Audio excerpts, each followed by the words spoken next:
এরপরে তারা একটা কথা বলতেন, বাংলাদেশ এখন উন্নয়নের মহাসড়ক, ওই মহাসড়কে গাড়ি চালিয়ে বাংলাদেশ থেকে তারা 26 লক্ষ কোটি টাকা বাংলাদেশ থেকে তারা পাচার করেছে। 26 লক্ষ কোটি টাকা, যেটা বাংলাদেশের 5টা বার্ষিক বাজেটের সমান। জামাত ইসলামীর নেতৃবৃন্দকে ঠান্ডা মাথায় খুন করা হয়েছে, বিচারের ছাদের গায়ে দিয়ে চরম অবিচার করা হয়েছে। অভিযোগ মিথ্যা, তদন্ত সংস্থা মতলবী, সাক্ষী বানায় আর বিচারক হচ্ছে রিমোট কন্ট্রোল। কিন্তু একটা সংগঠনের 1 থেকে 11 সিরিয়ালি নেতৃবৃন্দকে খুন করা হয়েছে। এই সংগঠনের নাম বাংলাদেশ জামাত। দুনিয়ার ইতিহাসে যত সমাজের পরিবর্তন হয়েছে, আল্লাহর কসম, সবগুলা সমাজ যুবকদের হাত দিয়ে আল্লাহ পরিবর্তন করে দিয়েছে। ছোট্টই দেশ, যারা 15.5 বছর দেশ শাসন করেছেন, আমাদের উপরে কি তাণ্ডব তারা চালিয়েছেন তার সাক্ষী আপনারা। অন্যান্য বিরোধী দলগুলোর উপর কি তাণ্ডব চালিয়েছেন তারও সাক্ষী আপনারা। কিন্তু দেখেন, তারা দুইটা কথা খুব বেশি বলতেন, গণতন্ত্রের চেয়ে উন্নয়ন বেশি প্রয়োজন। বলতেন কিনা তার মানে গণতন্ত্র তারা স্বীকার করতো না।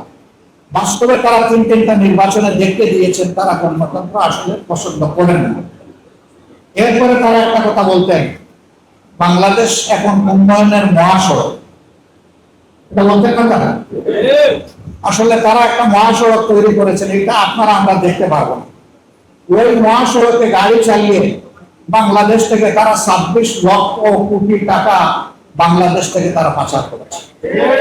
26 লক্ষ কোটি টাকা, যেটা বাংলাদেশের 5টা বার্ষিক বাজেটের সমান।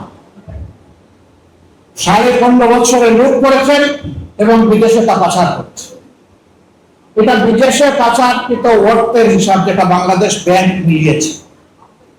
এখন দেশের মাটির তলে কি সম্পদ তারা লুকিয়ে রেখেছেন আল্লাহ ভালো। এগুলো আপনার আমার সম্পদ নয়। ওই রাস্তার গরিব লোকটা, অন্ধকারে ওই রিক্সা চালক আমার ভাইটার, এটা তাদের সবার সম্পদ। তাদের নামেই উন্নয়ন করতে গিয়ে 1 টাকার কাজের জায়গায় 10 টাকার বিল তারা সংগ্রহ করেছে। আপনাদের এটাও তো মনে আছে, আপনার রোড করে একটা বালিশ কিনতে গিয়ে 72,000 টাকা খরচ হয়েছিল। আপনাদের মনে আছে?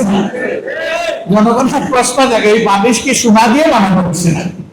একটা বালিশের মূল্য 72,000, আবার পর্দার মূল্য 6.5 লক্ষ টাকা। এই ছিল বাংলাদেশের উন্নয়ন। আবার উন্নয়ন করতে গিয়ে বহু জায়গায় যখন মানুষের সন্দেহ হয়েছে, তখন একটু টান দিতেই দেখা গেছে যে সেখানে উন্নয়নের বাস বের হয়ে এসেছে। এর বিতর্কে একবার দেখি এক তার্কিক বলতেছে যে এমন উন্নয়ন আমরা উপহার পেয়েছি, আজ যদি কবি বেঁচে থাকতেন তিনি তাহলে তার কবিতা অন্যভাবে বলতেন। বলে সে একটু সময় নীরবতা পালন করেছে। এরপরে বলতেছে, কবিতায় আছে, বাঁশ বাগানের মাথার উপর চাঁদ উঠেছে রোল, মাগো আমার সুলভ বলা কাজলা দিদি কৌ। কিন্তু যদি কবি বেঁচে থাকতেন আজকে বলতেন, বাঁশ বাগানের মাথার উপর চাঁদ উঠেছে ওই, চাঁদের জায়গায় চাঁদ তো আছে, বাঁশগুলো সব। এই ছিল বাংলাদেশের বাস্তব চিত্র। তাদের দুঃশাসনে কত মায়ের বুক খালি হয়েছে, কত যুবতীরও আমার স্বামী হারা হয়েছে, কত ছেলে মেয়েরা এতিম হয়েছে। তার সব আল্লাহ তাআলাই ভালো জানেন, কেউ এদেশের জানে না সঠিক। এক একটা মেসাকার হয়েছে, কত মানুষকে শেষ করা দেওয়া হয়েছে। জামাত ইসলামীর নেতৃবৃন্দকে ঠান্ডা মাথায় খুন করা হয়েছে, বিচারের ছাদের গায়ে দিয়ে চরম অবিচার করা হয়েছে। তখন আমরা বলেছি এইসব অভিযোগ সম্পূর্ণ মিথ্যা। অভিযোগ মিথ্যা, তদন্ত সংস্থা মতলবী, সাক্ষী বানায় আর বিচারক হচ্ছে রিমোট কন্ট্রোল। টানা 7মবারের মতো বেস্ট টিস্যু পেপার ব্র্যান্ড হিসেবে স্বীকৃতি পেয়েছে বসুন্ধরা টিস্যু। ব্রাসেলস থেকে রায় লিখে দেয় আর বাংলাদেশে পড়ে শোনায় বিচারক। লজ্জা, বিচারকে ধ্বংস করা হয়েছে। এই সংক্রান্ত একটা মামলা ব্রিটেনের আদালতে হয়েছে, যেটাকে তারা মানবতা বিরোধী মামলা বলে আমাদের লোকদের বিরুদ্ধে মামলা করছে। তিনি এই ফ্যামিলির লোক, মহিউদ্দিন চৌধুরী। তিনি মামলা করেছিলেন এই ব্যাপারে অসত্য কথা বলে তাকে অপমানিত করার জন্য ব্রিটিশ আদালত। ব্রিটিশ উচ্চ আদালত এই মামলার রায়ে বলেছে বাংলাদেশে এর নামে যে বিচারগুলো হয়েছে it's a genocide to justice. এর মাধ্যমে বিচারকে খুন করা হয়েছে, গণহত্যা করা হয়েছে, মানুষকে নয় বিচারকে খুন করা হয়েছে। সেই বিচারের নামে একটা সৎ দেশপ্রেমিক মানুষকে, নেতাকে, আলেমকে দুনিয়া থেকে সরিয়ে দেওয়া হয়েছে। আমাদের দুজন আমির, সাবেক আমির, 3 জন নায়েবে আমির, 2 জন অ্যাসিস্ট্যান্ট সেক্রেটারি জেনারেল, 1 জন নির্বাহী পরিষদ সদস্য সহ 11 জন নেতাকে দুনিয়া থেকে বিদায় করা হয়েছে। এই সর্বনাশটা অন্য কোনো দলের হয়। লোক সংখ্যা কারো বেশি কারো কম খুন হয়েছে, কিন্তু একটা সংগঠনের 1 থেকে 11 সিরিয়ালি নেতৃবৃন্দকে খুন করা হয়েছে। এই সংগঠনের নাম বাংলাদেশ জামাত। একটা খুনের ঘটনা ঘটেছে, আমাদের অন্তর রক্তাকরণ হয়েছে। একটা ফাঁসির রায় কার্যকর হয়েছে, সাথে সাথে গুন্ডারা গিয়ে ওই সমস্ত ভাইদের বাসায় হামলা করে তছনছ করে দিয়েছে, তাদেরকে রক্তাক্ত করে তারপরে পুলিশের হাতে অন্যায়ভাবে তুলে দিয়েছে। জানাজায় আমাদের সহকর্মীদের জানাজায় আমাদেরকে শরীর করতে দেওয়া হয়নি। একটা বিভীষিকাময় অবস্থা তৈরি করা হয়েছিল।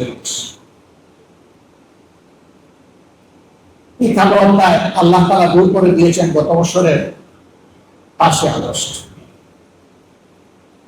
এখানে যারা আমরা উপস্থিত আছি, কেউ কি স্বপ্নেও কল্পনা করেছিলাম যে 5 তারিখ এমন কিছু একটা হবে? গেল বছরে এই সময়টার কাছাকাছি সময়ে মহান আল্লাহ তাআলা মেহমান হওয়ার সুযোগ আমার হয়েছিল। আল্লাহ আমার হজকে কবুল করুন। যারাই ওই হজে ছিলেন সকলের হজকে আল্লাহ হজকে মাবরুর হিসাবে দান। সেই হজের সময় অনেক মানুষ কিছুটা অসহায় হয়ে থাকতে থাকতে বলতো, যে ভাষায় বুঝুক সেই ভাষায় সম্বোধন করে যে আমাদেরকে আসলে এই জুলুমতন্ত্রের হাত থেকে মুক্তি পাওয়ার কোন ব্যবস্থা আছে? আমরা অত্যন্ত আস্থার সাথে বলতাম আলহামদুলিল্লাহ, অবশ্যই আছে। বলে কিভাবে? এটা আমি জানি না, এইটাই বলতে পারবো। আপনাকে বললেন অবশ্যই আছে। বলে আমি সেই মহিলার উপরে ভরসা রাখি যিনি আসমান জমিনের মালিক এবং যার হাতে সমস্ত শক্তিমত্তা। তিনি জালিমদেরকে একটা নির্দিষ্ট সীমা পর্যন্ত যেতে দেন, নট বিয়ন্ড দ্যাট। এর বাইরে তিনি আর কাউকে যেতে দেন না। এরপরেই তিনি ধরেন, তিনি যখন ধরেন তখন আর ছাড়েন না। আমাদের সমাজে একটা স্লোগান আছে, রাকে আল্লাহ মারেকে, তাই না? সেই রাকে আল্লাহ মারেকের একজন বাস্তব নমুনা হিসাবে এটিএম আজহারুল ইসলাম সাহেবকে আমরা বুকে ফিরত পেয়েছি আলহামদুলিল্লাহ। তিনি কালকে রংপুরের জনসভায় কথা বলেছিলেন যে আমি তো আমার মৃত্যুর জন্য তৈরি হয়ে গিয়েছিলাম। যখন আমার বিরুদ্ধে রায় দেওয়া হয়, চূড়ান্ত রায়ের পরে জেলে আমার থাকার জন্য যে কিছু সামগ্রী ছিল সব আমি মানুষকে দিয়ে দিয়েছি। হয়তো আগামী কালকেই অথবা পরশু দিনই অথবা তারপরের দিনই আমাকে ফাঁসিতে ওরা চড়াই দেবে। আমি তো আর এগুলা কবরে নিয়ে যাব না, সাথেও নিয়ে যাব না, এগুলো আপনারা নিয়ে নেন। ওনাকে কেঁদে কেঁদে সেগুলো আমার কাছ থেকে নিয়ে গেছে, কিন্তু সে আল্লাহ আমাকে রেখে দিলেন। আজকে সে আল্লাহ আমাকে মুক্ত করে দিলেন। তখন তিনি বলেছিলেন রাতে আল্লাহ মারেকে। আমি এরপরে যখন কথা বলতে আসলাম তখন আমি বললাম যে তুমি এক অংশ বলেছেন, আর এক অংশ বলেন নাই। রাতে আল্লাহ মারেকে, ছেড়ে আল্লাহ ছাড়েকে। আল্লাহ যারে ধরে তারে ছাড়ানোর আর কেউ থাকে না। তখন আর মানুষের ধরার প্রয়োজন হয় না। তবে হ্যাঁ, মানুষের হাত দিয়ে আল্লাহ এগুলা কোথায়, আল্লাহ মুখে কোথায়। আমি মানুষকে বলতাম যেখানে এসেছেন যান না, একটু মাথা ফেঁকে 2 ফোঁটা চোখের পানি দিয়ে সে মহিলাকে বলে আল্লাহ তার বান্দাদের চোখের পানি বড় পছন্দ করে। আমি বিশ্বাস করি আমাদের এই চোখের পানি কোনার থেকে বের হয়ে নাকের ডগায় আসার আগে ইনশাআল্লাহ মুসলমানের এই কান্না, মুসলমানের চোখের পানি আল্লাহ তাআলার আরশে আযমে জোয়ার সৃষ্টি করবে, এটা আমি বিশ্বাস করি। যা ওখানে যা, ওখানে কাঁদে, বলে কাঁদছি, কারে দিয়ে হবে?